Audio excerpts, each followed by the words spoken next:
I grew up on the Rosebud Sioux Indian Reservation in the 1950s, during a time when there was still a lot of traditional families. And many of those traditional families spoke Lakota. And many of the elderly members of those families had stories to tell, especially in the wintertime or at some social gathering. Invariably, when people got together, some elderly person would call the children together and tell stories about culture, about history, about ancestors. Lakota legends, how oral storytelling communicates one nation's legacy. The Lakota oral storytelling tradition has been used to preserve history, culture, and beliefs through generations of families in South Dakota. My favorite legend is a story called Punishment Lake. As the story goes, there was once a young girl named Weewonk, who was in love with a warrior named Black Bear. Weewonk's father wanted her to marry Whitetail, a 60-year-old chief. The two ran away, encouraged by love. They were captured by Whitetail and set for a dishonorable death. Weewonk was chained up on the tallest hill to the east of the lake. Black Bear was chained on the tallest hill to the west. This hill was later called Salvation Hill, located north of Florence. Stories have to be told or they die. We cannot remember who we are or why we're here. Why don't we write down our history?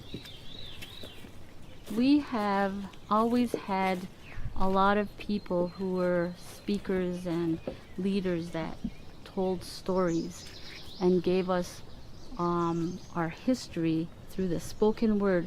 We hear stories over and over again to help us to understand why things come to be or why things happen the way they are now. So all of our history, it's very, very important to be listening to our elders so that the stories they tell us we can hold on to and then pass on to our children. Have to be told or they die. Communication is used to inform, express feelings, imagine, and influence.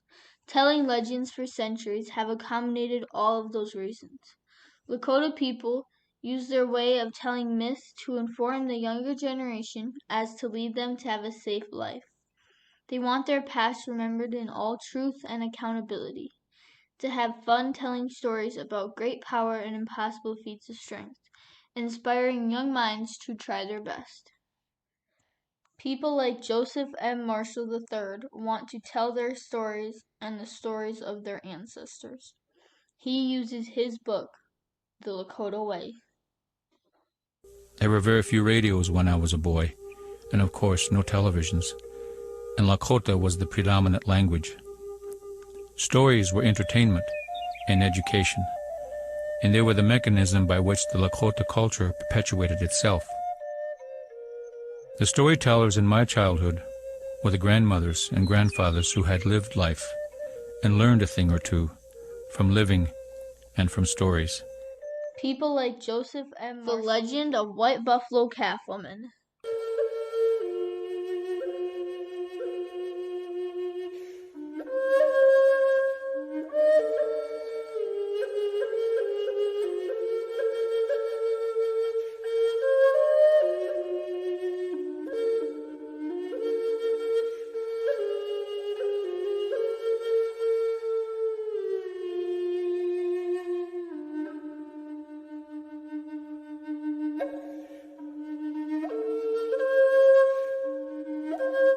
The Legend of White Buffalo.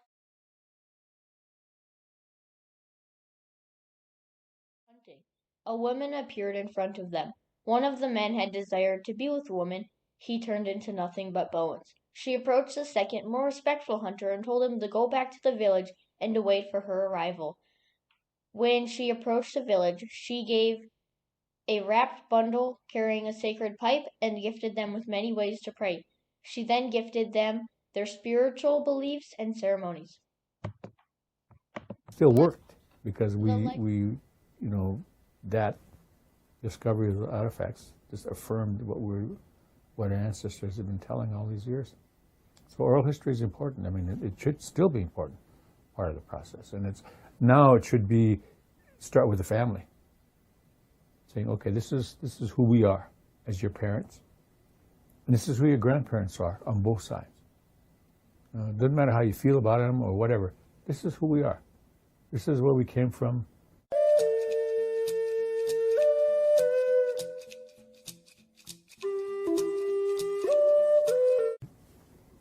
Who's in control? It's that simple. Who gets to write the books? Who gets to tell the stories now? That's called our history.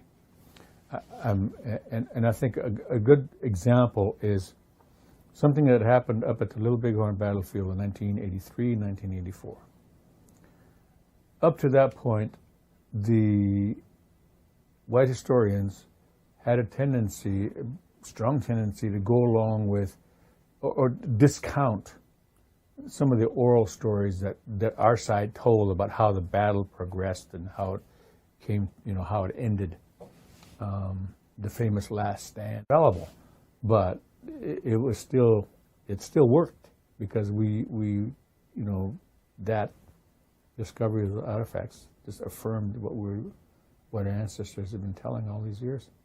So oral history is important. I mean, it should still be important part of the process, and it should be start with the family, saying, okay, this is who we are as your parents, and this is who your grandparents are. Out hunting. A woman appeared in The South Dakota reservation, Sisseton-Wahpeton, has a unique shape, to say the least. Most people think that the triangle shape represents a teepee, but it has a longer history. It all starts with Lake Kempesca in nowadays Watertown. A U.S. general met with a Lakota chief to decide land arrangements. The Lakota chief stood on the north shore of Lake Kempesca, raising his hands high up, forming a V that would represent where he wanted his tribe to live. The U.S. Army agreed, and they made a treaty. The Army tricked them. Their land stopped at the South Dakota border when the chief's plans were to extend land all the way into Canada. This lie would contain the tribe into a small reservation, hoping to take most of their culture with it. The use of telling legends help Lakota stories to be remembered.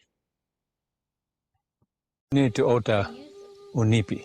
Na wucho chaga ota unipi. Na hecho oyate ki na ku trokata kia niuk upik te na ulakota na lakho yam nish lakho woicha ke nishena hechena yinkte. Lakota stories to be remembered.